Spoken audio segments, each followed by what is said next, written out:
Only former hostel students will understand these struggles. You woke up at 4 a.m. because the water was flowing, not because you wanted to exercise, not because you were disciplined, not because you were preparing for an exam.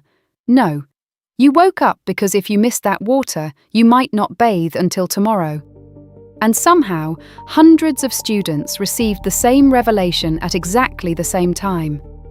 The next thing you saw was a queue of sleepy zombies carrying buckets and looking like survivors of a natural disaster. If you've ever lived in a university hostel, congratulations. You survived one of life's greatest training camps. And today, we're remembering the struggles only former hostel students will understand. First, the bathroom queue. Let's be honest. Some people spent more time waiting for the bathroom than they spent studying. You would arrive early thinking you were smart. Then discover 12 people somehow got there before you.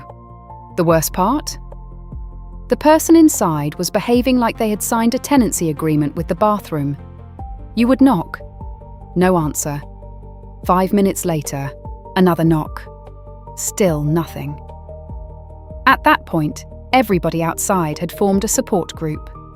Then there was the legendary 3-minute bath. The moment someone shouted, "Water is flowing!" the entire hostel transformed into an Olympic event.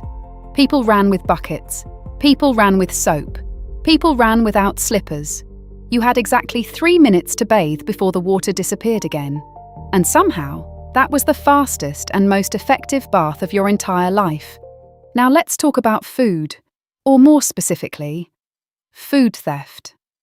Every hostel had that one mysterious individual. You never saw them stealing, nobody caught them.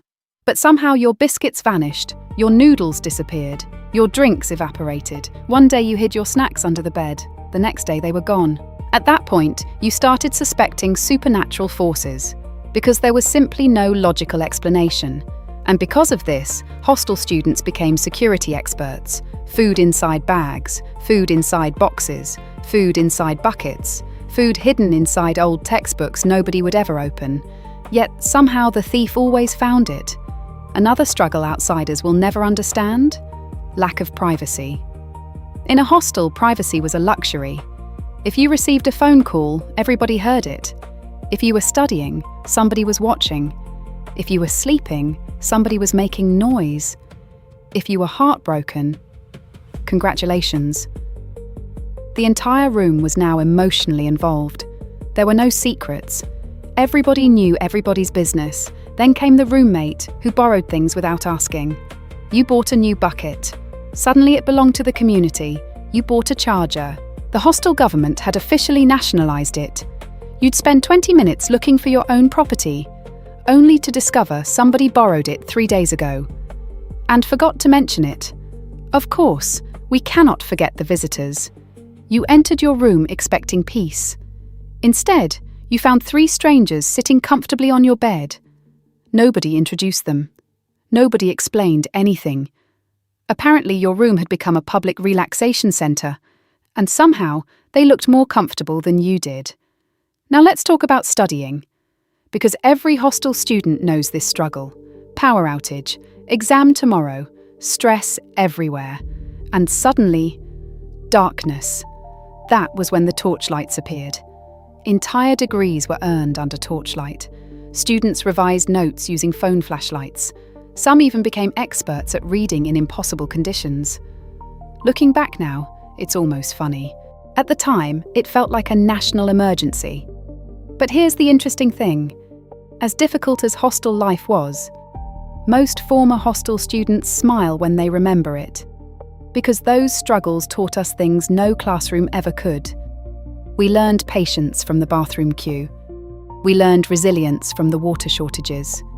We learned adaptability from studying under torchlights. We learned how to live with different personalities. And somehow, in the middle of all that chaos, we made friendships that lasted years. The truth is, nobody misses the missing food. Nobody misses waking up at 4 a.m.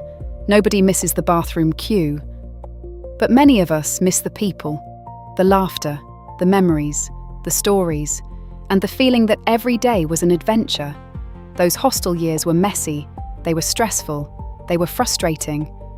But for many of us, they were also some of the best years of our lives. Who remembers these struggles? And what was the craziest thing that happened in your hostel? Tell us in the comments.